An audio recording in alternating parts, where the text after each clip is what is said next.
Abby at b105.com.au, ABBY as well, dear Abby. And I always say everyone's anonymous unless you want to say your name. Let me know. And I think a lot of people will be able to relate to this. Dear Abby, I've been with my boyfriend for a while now and we just moved in together. I was single for a little bit before we got together, and I learned to really love my alone time, especially after a bad day at work, just chilling with my dog. I do love my boyfriend completely and I love him a great deal, and I love his dog as well.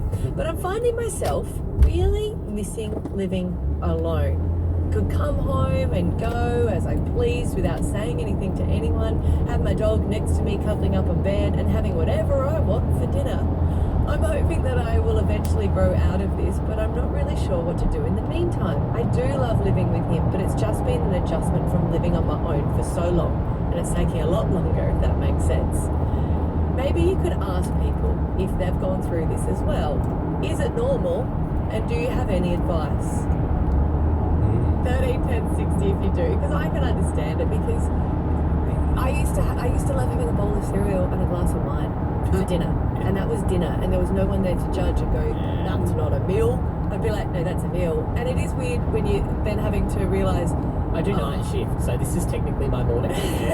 But it's also just having someone else there and learning how they do the dishes, how they stack the dishwasher, where they put their towel. When you're so set in your way and you've kind of enjoyed it, it is hard to adjust. Kind of happened to my auntie, because her husband was like he worked on oil rigs. He was gone for like 6 months, and then he quit, and he was home all the time. She's like, "What is going on here? This is not working." And they almost broke up. I do have advice of being open with what you're not liking, though. I think everyone thinks that you're in love and you should live together and it should be seamless. But I think if there's something that the other person's doing that you don't like, say it there and then, rather than just trying to be like, oh, that's fine. The thing is, if you don't feel like talking, the other person has to not get shady about that. You know how sometimes when someone says what's wrong or like what happened today, you're like, I actually don't feel like telling you. People can get really offended by that. Like, I don't want to relive it. I don't want to go back there. That's fair enough. Yeah. But some people will be like, man, why? Digging What do you hide? Yeah. What are you doing something? If you've been in this situation, they are listening this morning. They want to know, what can they do? Or should they just break up? No, that's not what she said. Get out of my house. 13 10 60. We'll get you on after Gaga, B105. Hey guys, this is Jim. You're watching Dash Chronicles, and good morning. This is Monday, new week. I'm driving to work and you're watching me driving to work. Thanks for watching. If you have not subscribed, please do subscribe and have your valuable comments in the comment box. Really appreciate that. So today I was just hearing Dear Abby. So Dear Abby is a segment that they do where anyone can do send an email or normal mail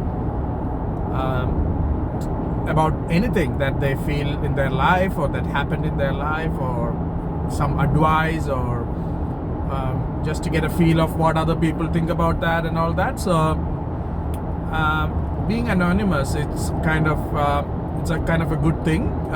So people don't know who you are, and still some people can relate to what you are going through. The current one, the one that you just heard before, is it's particularly an interesting one when someone is talking about someone moved into somewhere and she doesn't feel like she wants to live the life she lived before, as in, as she was single, she was just living however she felt like. But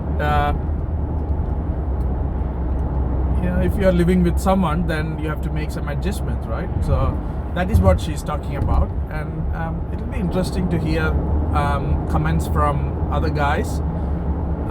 So they'll take some calls in a minute, but what do you think? Have you been in this situation? Have you been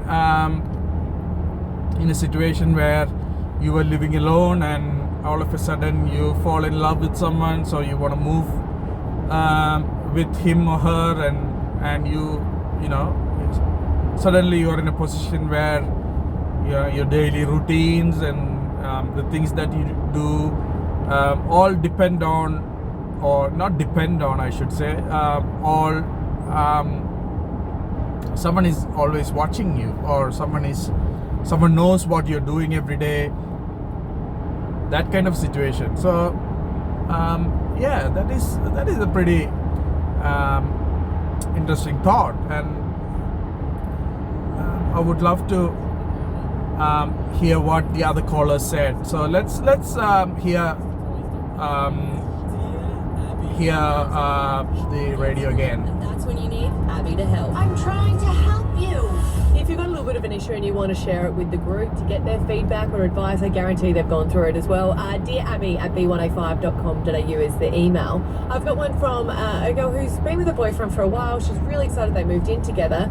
But she said because she's been single before she met him, she learnt to love it. So she's finding it hard to live with someone. She's missing her alone time, I guess. She just wants to know if this is normal. Has anyone else gone through it and have advice? Boom, the phones have lit up. So a lot of us have been there. Chloe in Birkdale, you've gone through this? Yeah. So I'm with my husband now for 5 years, but we both still need our time alone, and I don't think it'll ever change. So how do you get it? Well, you know, we've got a little one as well, so it is hard, but, you know, I've just recently started to learn even simple things like, you know, shut the door when you're out of shower and things like that. Like, you take those for granted, but you just need to get your alone time any chance you can get, really. Yeah. I think it's important that everyone needs that sort of, you know, being surrounded by people all the time can get exhausting. Yeah. I think it's just always that thing where if you're single, you really want someone, and if you get someone, you should be happy, rather than going, oh, wait a minute, I kind of enjoyed the single life. Tash in Bribey Island, your advice? Totally tell him you need the space, you still love him, still want to hang out, make things a little bit more spicier, like coming and going more than just living in each other's pockets. Say it nicely, like if you've had your freedom, we can pull back on that one and say, yeah, I enjoy this by myself, but hey, I'm not dealing with it, but I still be with you, and let's spice things up a bit. There you go. Lauren in Caboolture, she's listening this morning. What does she do? I am the same, just communication. I actually moved in with my partner after being separated for 3 years, and I let it ruin my relationship because I just bit my tongue. I never said anything, and I just took it, and then, yes, it ruined our relationship in the end. So I definitely say communication.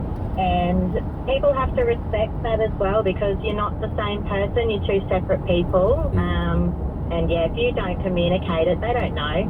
What was it that you were biting your tongue over? Was it just that you'd live by yourself and you'd like to run the household how you already had? Just simple, just little things like nobody would ever... everyone would come in the bathroom when you're in the bathroom. Everyone would want to change the TV channel. Everyone would want to make your dog sleep outside when you were used to having your dog sleep with you. Just everything. Yeah, fair enough. I found, same when I moved in with Esther, the girl always has all the stuff as well. Like, guys, we've got maybe a doona, a bed, and a bar fridge. And all that needs to go. Yeah, no, goes. So you effectively, in a way, you move into the girl's house. So you never feel home? Well, no, I think from your perspective, you see all your stuff, and this other person comes in. Maybe.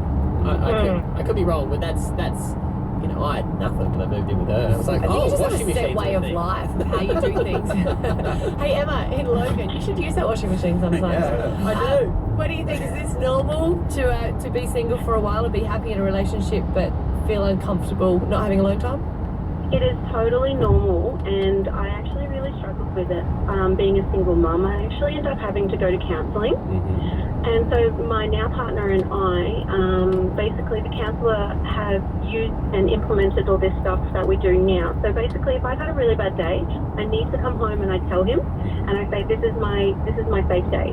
And my safe day basically is that I go into my room and I lock myself in my room until bedtime, and we don't really talk to each other until he comes to bed. So he knows that he needs to step up, and that's his day to sort of help with the kids, and that's my day to sit at home. I can eat chocolate, I can eat junk food, Right. and I just sit in my bedroom and I just kind of lock myself out from the world. And, you know, as someone who struggles really badly with anxiety, like even the kids know it now. Mm. So they'll even come in and they'll only come and talk to me until it's bedtime, and basically it's just to say goodnight. And you know, if he's having that day as well, he'll come home and say, look, it's really rough, can you deal with dinner and stuff, and he'll lock himself in his office and do his work, and it's just what we really need for each other. And I don't think it's really going to change anytime soon, but the counsellor really, really helped me, just to say that, you know, after being a single mum for so many years on your own, you know, your kids go to bed early and that's your time at home. Like, if I wanted a bowl of ice cream for dinner, I could do that. Yeah, as long as you don't start pushing it out. Hey, I'm having space week.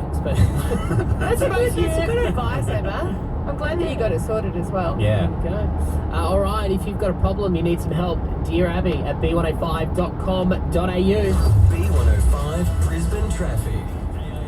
Hey guys, so the last caller was there talking about a space day. That's kind of interesting, right? Like, you're living with someone, for example, your husband or your partner, whoever that is, and you come in from work and you're saying that, oh, this is my space day today, I had a bad day at work, you do whatever you want to do, I'm not involved. That's interesting, right? It'll be good to kind of understand how many space days you can take in a month or in a week, because that you can pretty much misuse that space day pretty quickly, I think. Yes, but yeah, definitely that caller, that space day kind of thing helped her, which is good. So, you know, some things work for some people, some things don't. So whatever works for you, you know, if that gives you happiness, that relieves your stress, then yeah, go for it. That's what I would say in those kind of situations, because there is no solution that you know, one size solution that fits all, because we people are different.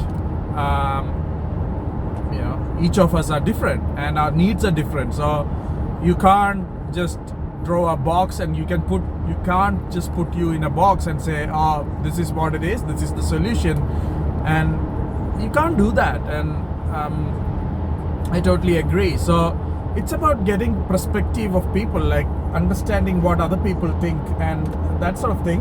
And once you get an idea of how other people deal with it, then you know, you get some kind of you get an opportunity to think about how I can deal with that situation, right? Like, so your dealing with situation is different from the other person's dealing with situation. So it's kind of interesting, and I really like the idea of getting other people's views. Don't get me wrong here, I'm not suggesting you to get advice from other people. I'm not much into that, but I'm always open to get the views of other people, get the you know, what they think, what will they do, what in that kind of a situation. So I kind of interesting to know how that can happen if something goes wrong, or if this is, you know, this is something that I always think when I'm in a situation, like, how would that other person deal with it? How could they overcome that situation? What did they do? So it's not about copying what they did, but what can I learn from it? That kind of a thought. I think that will really help in these kind of situations. A lot of trucks today. Have you noticed my video today? There are a lot of trucks, and yeah, so the one that's going in front, I don't know why they always go on the speed lane. if you have noticed, the other truck that was just behind me when I overtook them, that was also going on the speed lane. So I thought it's pretty, ordinary to do that. But anyway, there's a lot of stuff coming out of that truck. Let's go back to radio. Which is awesome. This alert has just been issued by police. This is a Queensland Police Amber Alert. Please listen to the following urgent broadcast. Officers have serious concerns for a 3-year-old girl who was taken from Leeville Street, Beenleigh, yesterday afternoon and may be at significant risk.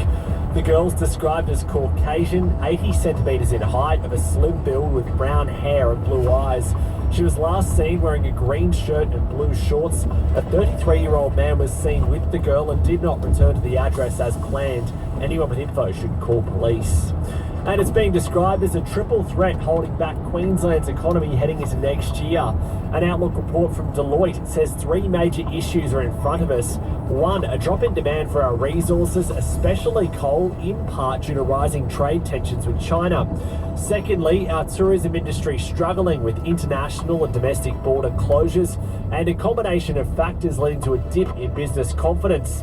It's tipping our state economy will jump by 2.7% in 2021. With Metricon's Fast Track Guarantee, you can still qualify for... Yeah, you were just hearing the news there. And there is one thing that I'm sure you might have noticed. There was Amber Alert. So Amber Alert is something happens to kids here in Australia.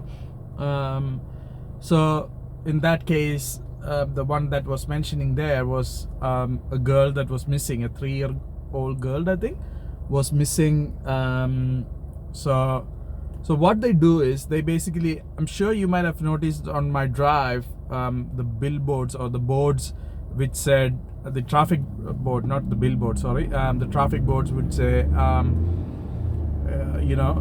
Amber Alert, 3-year-old girl missing. So that's some kind of some mechanism where they give alert to everyone, and when it is Amber Alert, it's about kids, and take it very seriously. If you hear someone, if you have some sort of information about that, then you respond back to the Amber Alert by calling 000, which is the police number here.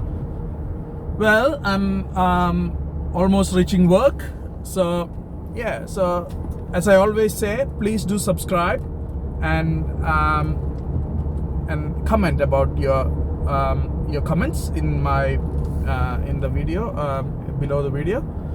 I'll talk to you next time in the next video. Bye.